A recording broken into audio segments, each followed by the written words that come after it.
그 시편을 5권의 책으로 이렇게 나누어서 분류를 했는데 세 번째 책 마지막 시다 그런 의미입니다. 이 89편을 제왕시 왕이 왕으로 등극하는 그런 장면들을 묘사하고 있는데 오늘 시편은 세 부분으로 나눠져 있어요. 앞부분은 전능하신 하나님에 대한 찬양, 두 번째는 다윗에 대한 노래, 세 번째는 이 다윗 왕조가 무너져 내린 그런 상태를 이야기하고 있습니다. 그래서 오늘 이제 내용이 많으니까요. 오늘은 다윗에 대한 묵상을 좀 같이 했으면 좋겠습니다. 다윗.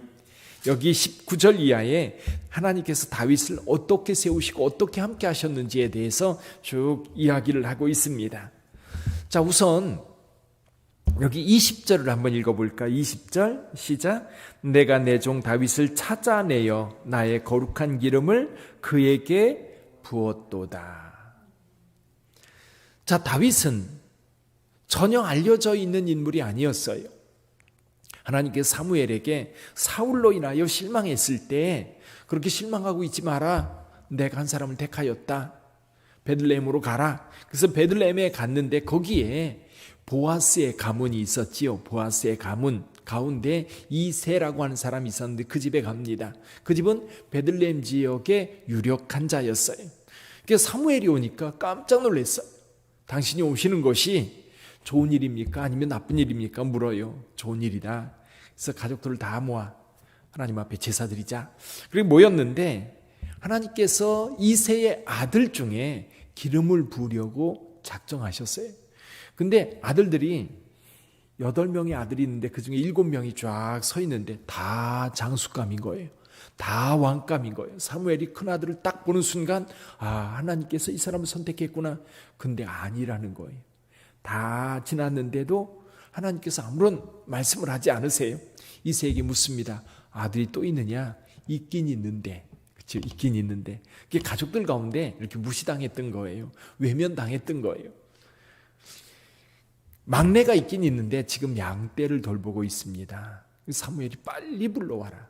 와서 보니까 얼굴이 붉고 동안이면서 그렇게 준수하게 잘 생겼던 겁니다. 그에게 기름 부어 왕으로 삼았지요. 그래서 생각해 보면 이 사무엘이 베들레헴까지 가서 그리고 그 아들들 가운데 봤는데 거기에도 없어서 양틈에 양들과 함께 있던 그 다윗을 불러내요. 뭘 삼았어요? 왕으로 삼았던 겁니다. 그리고 단순히 왕으로 삼은 것으로 끝나지 않았어요. 오늘 본문의 말씀에 보니까 그 다윗에게 하나님께서 힘을 주셔요. 우리 같이 한번 읽어볼까요? 21절 읽어보죠. 21절. 내 손이 그와 함께하여 견고하게 하고 내 발이 그를 힘이 있게 하리로다. 하나님께서 그에게 힘을 주셨어요. 그래서 힘을 주시니까 그가 여러분 어떤 일을 행해도 모든 일들이 형통하게 되었던 거예요. 그러면서 또 한 가지 하나님이 주신 은혜가 있는데 그게 22절 말씀입니다. 22절부터 23절까지 원수가 그에게서 강탈하지 못하며 악한 자가 그를 곤고하게 못하리로다. 내가 그의 앞에서 그 대적들을 박멸하며 그를 미워하는 자들을 치려니와. 원수들이 다윗을 해하지 못하도록 지켜주시겠다는 겁니다. 사울이 그렇게 쫓아다니면서 다윗을 죽이려고 해도 하나님이 그를 보호해 주셨다는 거예요. 압살롬이 반역했을 때에도 하나님이 그를 지켜주셨고 주변 나라들 암몬, 모압, 에돔, 블레셋 주변에 있는 여러 나라들과의 관계성 속에서도 다윗은 언제나 하나님의 보호하심 속에 어딜 가든지 승리했던 겁니다. 하나님이 그를 세우시고 그에게 힘주시고 그 원수들을 물리쳐 줌으로 인하여서 다윗은 어딜 가든지 하나님이 세우신 왕으로서 그 일을 잘 감당할 수 있었던 겁니다. 그래서 이것은 어떤 걸 이야기하느냐 하면 24절에 나의 성실함과 인자함이 그와 함께하리니. 그래서 다윗은 하나님께 이렇게 고백합니다. 26절입니다. 같이 읽어보지요. 그가 내게 부르기를 주는 나의 아버지시요 나의 하나님이시요 나의 구원의 바위이시라 하리로다. 그래서 시편 18편에서 다윗은 이렇게 노래해요. 나의 힘이 되신 여호와여 내가 주를 사랑합니다. 그러면서 여호와는 나의 반석이시요 나의 요새시요 나의 피할 바위라고 노래하고 있습니다. 하나님께서 힘 주셨고 하나님께서 능력 주셨고 하나님께서 이기게 하셨으니까 이 다윗은 하나님 앞에 그렇게 노래할 수밖에 없었어요. 주는 나의 아버지시요 나의 하나님이시요 나의 구원의 바위시리로다.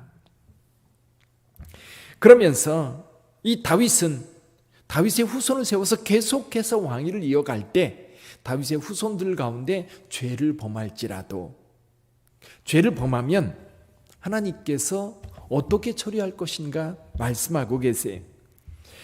29절 30절에 보면 이렇게 말씀합니다. 또 그의 후손을 영구하게 하여 그의 왕위를 하늘의 날과 같게 하리로다. 만일 그의 자손이 내 법을 버리며 내 규례를 행하지 아니하며 내 율례를 깨뜨리며 내 계명을 지키지 아니하면, 이게 무슨 얘기예요?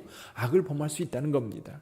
그때에 하나님이 어떻게 징계를 하시느냐면 30절에 보니까 내가 회초리로 그들의 죄를 다스리며 채찍으로 그들의 죄악을 벌하리로다.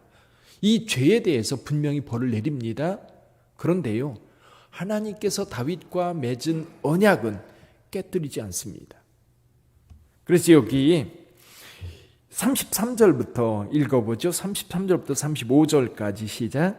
그러나 나의 인자함을 그에게서 다 거두지는 아니하며 나의 성실함도 패하지 아니하며 내 언약을 깨뜨리지 아니하고 내 입술에서 낸 것은 변하지 아니하리로다. 내가 나의 거룩함으로 한 번 맹세하였은즉 다윗에게 거짓말을 하지 아니할 것이라. 할렐루야. 하나님께서 어떤 일이 있어도 그 약속을 바꾸지 않고 지켜가겠다라고 말씀하셔요. 사실 오늘 이 다윗에 대해서 말씀하신 이 말씀은 오늘 저와 여러분들에게 하신 말씀인 줄 믿습니다. 저와 여러분들, 하나님을 알지도 못하던 저희들, 아니 이 나라의 민족이 그랬어요. 하나님을 알지도 못하고 이 예루살렘에서 비하면 저 동방 끄트머리에 있는 나라, 근데 여기에 복음의 빛이 들어오게 되었고 그 복음의 빛으로 인하여 이 나라가 이만큼 살게 된 줄 믿습니다. 그리고 그 중에도 저와 여러분들을 불러, 그저 시골 구석에 아니면 도시 안쪽 구석에 있던 저와 여러분들을 불러 하나님의 자녀로 삼아 주셨어요. 저와 여러분들이 예수를 믿는 동안 하나님은 늘 우리에게 힘을 주셔요. 그래서 저와 여러분들도 신앙생활하면서 결국 다윗처럼 나의 힘이 되신 여호와여 내가 주를 사랑합니다. 이 고백이 여러분의 고백이 되기를 주님의 이름으로 축원합니다. 이 고백, 그래서 하나님을 늘 아버지라고 부르면서 힘들 때 하나님 앞에 힘을 구하고 외로울 때 아버지의 이름을 부르면서 위로받고 지쳐 있을 때 하나님 앞에 나와서 하나님 앞에 안기면 하나님이 우리를 회복시켜 주시고 위로해 주시는 줄 믿습니다. 이 다윗이 시편 18편은 인생을 다 살고 모든 원수들로부터 그를 건져준 때에 부른 노래라고 그렇게 이야기하고 있어요. 그 노래가 저와 여러분들의 노래예요. 뿐만 아니라 우리를 대적하려고 하는 사람들 얼마나 많습니까? 은근히 예수 믿지 않는 사람들이 예수 믿는 사람들을 무시하려고 그러고 그 믿음을 우습게 여기려고 하는 그런 사람들이 세상에 얼마나 많습니까? 더군다나 요즘에 코로나 바이러스로 인하여서 이 교회가 세상으로부터 상당히 좀 외면당하는 그런 모습들을 보게 돼요. 근데 여러분 두려워하지 마세요. 우리 하나님은 여러분 편이신 줄 믿습니다. 우리가 건강한 믿음, 이 신천지나 하나님의 교회나 이런 이단들처럼 왜곡된 믿음이 아니라 성경에 나와 있는 정말로 성경적인 믿음, 그러니까 성경을 자기 편리대로 다 뽑아가지고 이단들은 그러는 거예요. 뽑아가지고 그것으로 자기들의 어떤 이론을 세우고 그럽니다. 그거는 하나님을 믿는 게 아니에요. 자기들의 이익을 위해서 하나님을 팔아먹는 사람들이죠.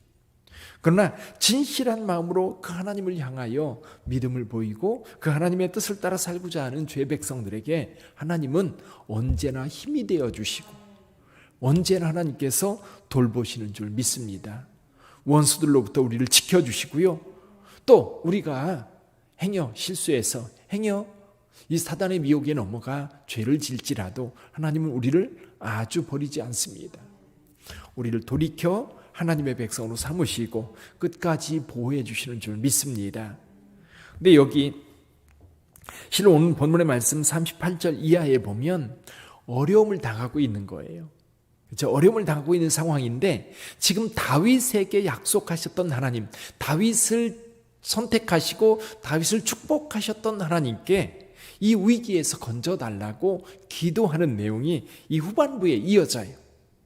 이 얘기는 뭐냐면 저와 여러분들도 신앙생활하면서 어려움을 당할 때가 있습니다. 그러면 그때 이스라엘 백성들은 다윗을 생각하면서 하나님의 은혜를 구했습니다.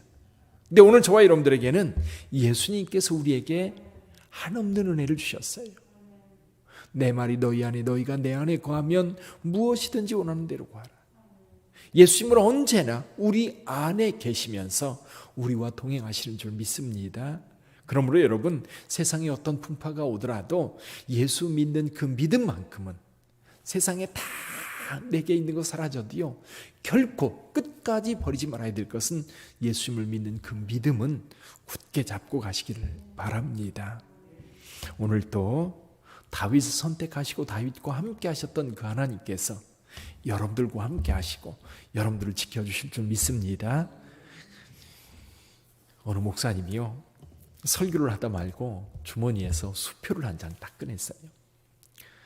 근데 놀랍게도 이 수표가 100만 원짜리 수표였어요. 딱 보여주면서 이거 갖고 싶은 분 계세요? 근데 성도들이 어떻게 했을까요? 이거 갖고 싶은 분 손 들어보세요. 여러분 손 드시겠어요? 안 드시겠어요? 아마 성도 이런 마음이 목사님 진짜적으로 주려고 그러나 그렇죠? 그러면서도 갖고 싶은 분 손 들어보세요. 그랬더니 성도들이 다 손 들었어요. 근데 목사님이 갑자기 그거를 수표 깨끗하잖아요. 그걸 막 구겼어요. 완전히 구겨진 거를 보여주면서 이래도 받고 싶은 분 계세요? 다 손 들었어요. 그런데 목사님이 땅에 팍 팽개치고 발로 팍 짓밟았어. 그리고 들고서 그래도 여러분 가지시겠어요? 성도들 손 들었을까요? 안 들었을까요? 다 들었지요. 왜요? 구겨지고 짓밟혀도 이 수표, 100만 원의 수표 가치는 여전히 존재하는 거예요. 그러니까 저와 여러분들도 세상에 살면서요 짓밟히고 찢기고 상처받고 버려지고 그래도요 우리 하나님의 사랑은 변함없는 줄 믿습니다. 그래서 그 은혜로 오늘 하루도 행복하게 사시는 여러분 되시기를 주님의 이름으로 축원합니다. 기도하겠습니다.